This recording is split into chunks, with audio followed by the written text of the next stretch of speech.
Vive les commentaires négatifs. On en essuie encore et encore. On met de gentilles vidéos. C'est incroyable hein, comment il y en a qui n'ont que ça à faire, véritablement. Ce qui vient à toi par rapport à la personne de ton cœur. Bon, en tout cas, vous me faites rire. Et puis, vous avez des problèmes d'orthographe et de français aussi pour certains. Ouf. Enfin bon, ce n'est qu'une minorité et fort heureusement. Petite info, on partage plein d'autres choses sur la page Chemin de vie médium.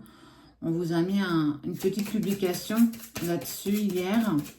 Ben, n'hésitez pas à aller faire un tour. Il y a des vidéos exclusives qu'il n'y aura pas ici. Il y a des articles aussi. On partage d'autres choses. C'est une seconde page qui fait peau neuve, surtout parce que celle-ci rencontre, comme on vous l'a dit depuis un bon mois maintenant, des petits problèmes de publication de vidéos. Concernant les Reels, je l'ai déjà dit, j'ai déjà noté quelque chose là-dessus. Ce ne sont que des extraits des vidéos qui sont postées le même jour. Donc, fais un peu de recherche et tu trouveras les vidéos dans leur intégralité. On va y arriver, hein. Les temps sont durs.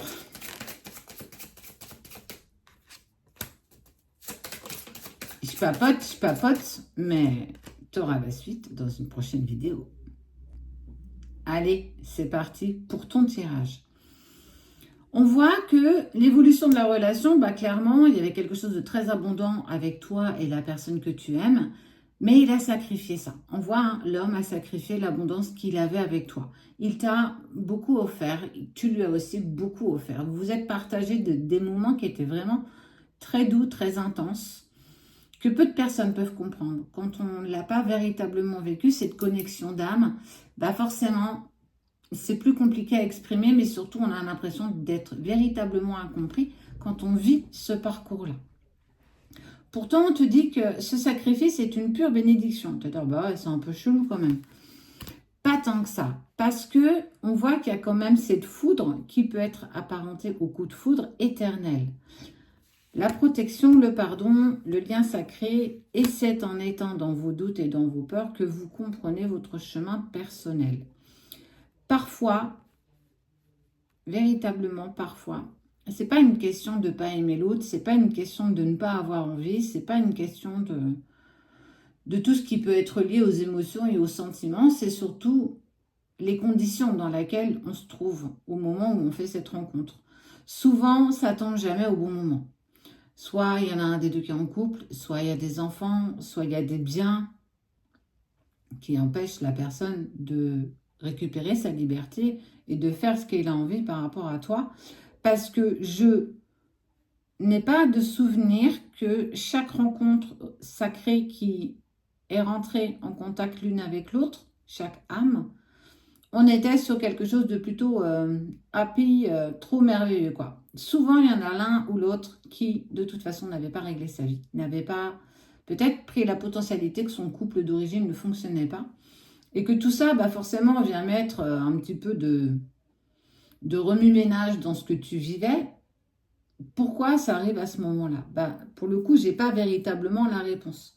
Peut-être simplement que tu n'avançais pas dans la bonne direction, tu n'avançais pas sur le bon chemin, et que de par cette rencontre, c'est ce qu'on appelle des relations qui font pont entre ce que tu étais et ce que tu dois devenir. Et forcément, ça met en éclat tes convictions profondes et encore tout ce que tu peux imaginer, en fait, véritablement. Et la personne de ton cœur, bah, clairement, elle n'était pas disposée encore aujourd'hui à prendre ses décisions face à la relation qu'il avait, en tout cas face aux sentiments qu'il avait par rapport à toi. On remet souvent en doute la sincérité de l'autre, sa non-prise de décision, sa non-prise d'engagement, de direction, et qu'on pense que parfois, ça lui paraît plus facile de faire l'autruche et de ne pas régler sa vie. C'est pas si simple que ça, et tu le sais aussi bien que moi. Parfois, c'est plus profond que ça. Souvent, ça vient même des fois mettre en lumière l'enfance de ton autre, qui lui peut-être n'a pas vécu des choses très sympathiques. Alors tout le monde à son niveau, hein, j'ai envie de te dire. Mais c'est pas si facile que ça. C'est pas, en fait, c'est pas aussi pertinent et aussi rapide à mettre en place qu'on peut l'imaginer. Quoi qu'il en soit.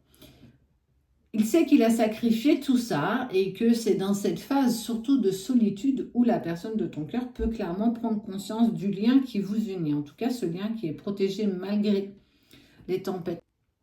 Je disais, malgré les tempêtes que vous pouvez traverser, malgré les tempêtes émotionnelles que lui-même peut traverser, ça fait clairement partie de l'ordre des choses. Ce qu'il faut savoir dans tout ça, c'est que c'est dans cet espace de séparation que toutes les choses se mettent en place. Que tu prends conscience de tes blessures profondes, de tes peurs, de tes blocages, mais lui aussi, ou elle aussi, en fonction d'un homme ou une femme. C'est pas parce que je dis souvent il que ce n'est que pour vous, mesdames, c'est aussi pour vous, messieurs. Et on voit que de toute façon, il va s'élever. Il va prendre conscience au fur et à mesure de l'importance de son cœur, mais de surtout ce qui vibre en lien avec toi. Et de l'amour sincère qu'il te porte. Et on voit bien qu'il y a ici la prière. On voit aussi le chemin initiatique, quelque chose que vous n'avez jamais emprunté avant tout ça. Alors oui, il vit encore des épreuves parce qu'il a sacrifié, il a eu besoin de sacrifier tout ça. Il a eu besoin de te mettre de côté pour avancer sur son propre chemin, pour régler sa propre vie. Il ne peut pas le faire tant que tu es dans les parages.